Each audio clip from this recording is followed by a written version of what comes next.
ট্রেডিংয়ে আসছেন আর আঙ্গুল কাটতে পারেন না, এটা কি হতে পারে? ট্রেডিংয়ে আসলে আঙ্গুল কাটতে হবে। যদি আঙ্গুল না কাটতে পারেন তাহলে হাতও যাবে, কবজিও যাবে, এমনকি মাথাটাও আলগা হয়ে যাবে। তখন শরীরের মধ্যে মাথাটাও থাকবে না, আর মাথা না থাকলে শরীরের কোনো প্রয়োজন নাই। যেমন আপনার অ্যাকাউন্ট থাকবে ঠিকই, কিন্তু অ্যাকাউন্টের মাথা থাকবে না, আর মাথা না থাকলে আপনার কোনো প্রয়োজনও আসবে না এই অ্যাকাউন্ট। কথা বুঝতে পারছেন? এই জন্য আঙ্গুল কাটতে শিখে ফেলুন, তাহলে আপনার মাথা পর্যন্ত যেতে হবে না। ঠিক আছে? এই আঙ্গুলটা কাটা মানে হচ্ছে স্টপ লস। ট্রেডিংয়ের মধ্যে ট্রেড নেওয়ার পরে নতুন অবস্থায় বা পুরাতন অবস্থায় যারাই আছেন, অবশ্যই আঙ্গুল কাটতে শিখতে হবে আপনাকে। স্টপ লস মানে হচ্ছে আপনার আঙ্গুলটা কেটে ফেলা। মানে ট্রেড যদি বাই চান্স নিচের দিকে আসতেছে, আপনি এটাকে স্টপ লসটাকে এখান থেকে নড়ায় না, যেখানে দিছেন তো দিছেন। ঠিক আছে?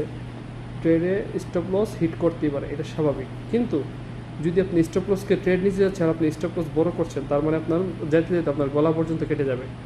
এই জন্য স্টপ লস যেটা সেট করবেন এটাতেই রাখবেন।